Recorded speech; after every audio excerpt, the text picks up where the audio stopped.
The end of the console era hasn't just arrived, it's being liquidated. As of 2026, Sony and Microsoft aren't just losing the war, they're being evicted from your living room. I know the spec warriors are typing out their rebuttals right now, but look past the teraflops. Look at the reality of your house. For 30 years, we were being sold on the living room throne. The idea that the box under your TV was the center of the universe. But today, that box is a $700 paperweight. It's a monument to a version of yourself that didn't have a full-time job, a toddler, or a mortgage. Sony and Microsoft built empires on the assumption that you have 2 hours of undistracted immersion every night. At the end of the day, they lost. They lost because they ignored the unit economics of time. They forgot that a machine with zero security clearance is just a high-end space heater for your TV stand. In today's audit, we're dissecting the corpse of the console era. We're talking about the $30,000 AI tax making your console and high-end PC hardware a liability, the Pixel lie that you've been sold, and the new SteamOS push that's about to change everything. The gamer den is dead. The boardroom of the Palm is here. Let's look at the numbers. So, why are giants losing? It's because they're fighting market physics. In 2026, we're living through AI tax. Every major chip fabricator is pivoting their highest yield silicon to AI enterprise servers. When Nvidia could sell a single H100 class board for upwards of $30,000 plus, why would they prioritize a $500 console chip for you? You and I, we're not the primary customer anymore.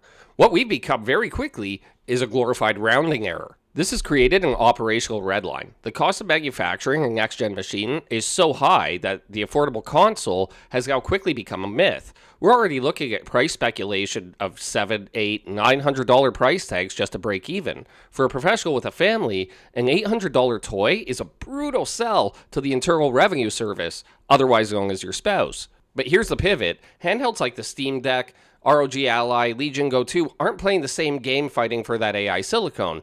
They're using efficient, high-yield architectures that keep the price-to-performance ratio in the green zone.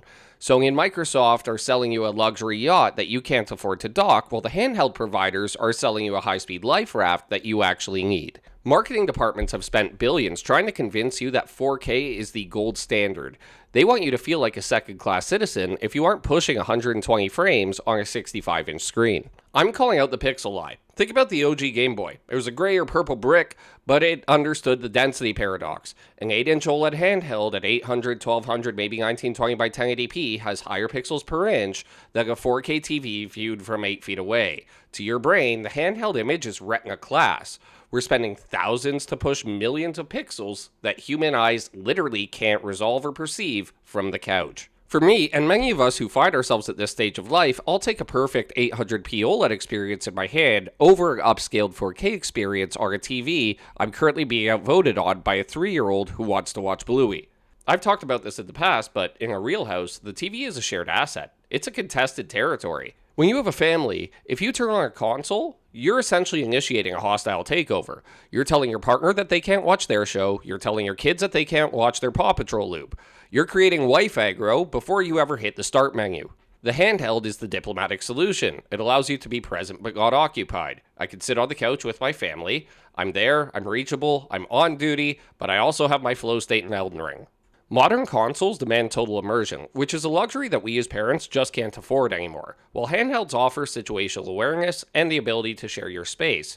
The modern consoles, at least the ones in this current and potentially next era, were built for the solitary gamer. Handhelds were built for the tactical parent. But do you want to know where and how Sony and Microsoft truly failed us?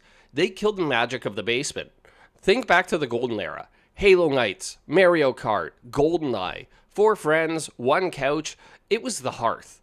But the giants gentrified that experience. They realized that they could make more money if they forced every one of those 4 players to buy their own console and pay their own $80 a year subscription. Sony and Microsoft traded pizza and memories for matchmaking and microtransactions. They killed the social soul of gaming that made us all gamers in the first place. But look at the handheld space. This is effectively the new split screen. 2 buddies on a couch, each with their own handheld, playing together while they actually talk to each other.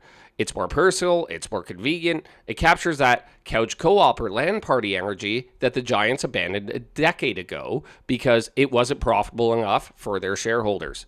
So in effect, handhelds aren't just winning on tech, they're winning because they remembered that gaming is a human connection, not just a digital transaction. While Sony and Microsoft are fighting over exclusives, trying to hold your favorite games hostage within walled gardens at least as much as they possibly can in the modern day, Valve in the background has been building a public park. With SteamOS and Proton, Valve made gaming more agnostic. We're seeing more and more rumors of SteamOS coming to every major handheld, as well as rumors that Steam and Steam games will be made available on Xbox. Valve has realized that if you own the platform, you don't need to win the hardware war. If I can play my library on any device, the console becomes a ball and chain. It's a static asset.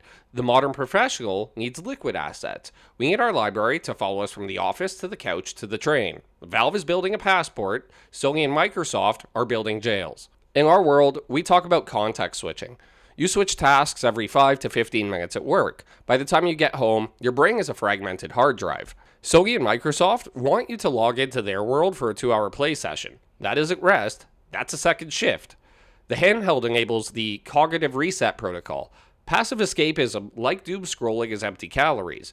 It numbs the stress, but it doesn't fix it. But active escapism, 15 minutes of a high-intensity, high-engagement roguelite, for example, forces a flow state. It's a hard reset for your nervous system. As adult gamers or gamer parents, what we need isn't 24/7 total immersion. What we need is microdosing sanity. We need to hit the power button, displace our stress for 15 minutes, and then hit suspend the moment that our security clearance expires. Modern handhelds, similar to the OG Game Boy Color, Game Boy Advance, Game Boy Advance SP, Nintendo DS, so on and so forth, are actually professional productivity tools for parents disguised as a toy.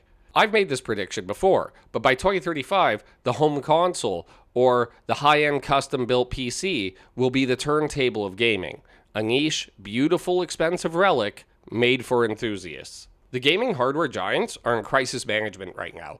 They're desperately building portals because they see the velocity of this movement. They know that they've lost the battle for the primary screen. Look, I never intended to let my hobby gather dust. I just audited the legacy system under my TV and realized that it was a failing asset. I was tired of paying a time tax that I couldn't afford on a platform that didn't respect my 2026 reality. If you're a professional or a parent, stop feeling like you have to choose. That gamer den in your head, it's a relic of the past. It's a monument to a life that you've largely outgrown. But the Naptime Strategy, that's a high-yield reality of the life that you actually live. It's the 15 minutes of pure flow state while the house is quiet. It's a hard reset for your nervous system before you jump back into the next board meeting, next diaper change, or next milestone. The war for the living room is over. The writing's on the wall, and the future feels a lot more sustainable when it's sitting in the palm of your hands. If this audit gave you the strategic framework that you need to reclaim your sanity and your hobby, I'm inviting you to join our board of directors. Hit that subscribe button. We're building a community of high-performing parents who are changing the industry by voting with our time. This isn't just about tech, it's about optimizing your life, one 15-minute window at a time. I've linked my Gaming Without Guilt strategy video here. It's the next logical step for your cognitive reset training. And remember, nap time is game time, and the only grinding we do is for coffee beans. I'm the Naptime Dad, and I'll catch you in the next one.